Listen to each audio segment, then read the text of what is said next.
Hi folks, if you're thinking about picking up the T'Challa Black Panther precon when it releases and want to grab a few upgrades early, I've picked out 3 cards that I think are definitely worth buying.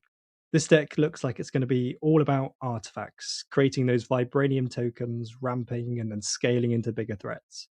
So the cards I've chosen really lean into that strategy. There are loads of good options that could go in the deck, but I've focused on cards that are not only going to work really well, but also feel pretty unlikely to be reprinted in the precon itself. So here we go. So for the first card, I've gone for Bronze Guardian. This is a 5 mana artifact creature with double strike and ward 2. It also gives all your other artifacts ward 2 as well, which is nice. On top of that, its power scales with the number of artifacts you control. This is perfect for what the deck is trying to do. You're going to be making loads of Vibranium tokens, hopefully, and casting lots of artifact spells. And this not only protects them, but also becomes a massive threat itself as the game goes on. Giving your entire board Ward 2 makes it really awkward for your opponents to interact with. And with Double Strike, this can lead to a huge amount of damage out of nowhere. Being 5 cost also triggers T'Challa's second ability, buffing him up as well, which is nice.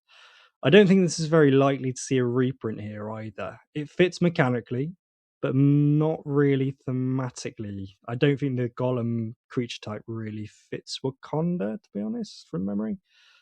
Price-wise, this one is the budget include, coming in at around 50p on card market at the time of recording. Overall, definitely one I'd look to pick up early.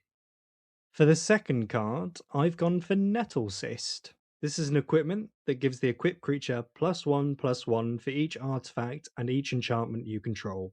And it also comes in as a creature thanks to Living Weapon. In a deck that's all about artifacts, this just gets out of hand really quickly. It turns any creature, including your commander, into a pretty big threat. What I really like about this is how simple but effective it is. You're already doing what the deck wants to do, and this just converts that directly into damage. This one could technically fit into the precon from a gameplay point of view, but flavor wise, it doesn't really line up. So I'd still say it's fairly safe from a reprint in the precon itself. Price wise, this one's sitting at around £2 on card market at time recording, so another good pickup, I think.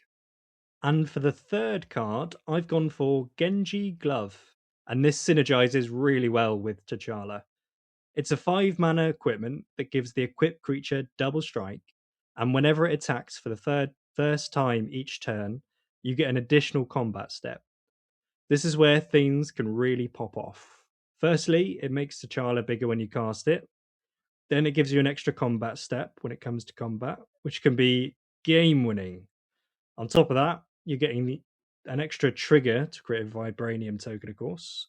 And double strike on a big T'Challa is going to be pretty nasty. This is also a fairly recent card. And along with the theme of the name, I don't see it getting a reprint here. Sitting between £2 to £5 on card market, this is a very powerful but still affordable upgrade for the deck, I think. Definitely one to look at. So those are the 3 cards I'd be looking to pick up for the Wakanda Forever precon. I've had a lot of fun making these videos so far, and I'll try and get the last one covering the Fantastic Four precon out soon.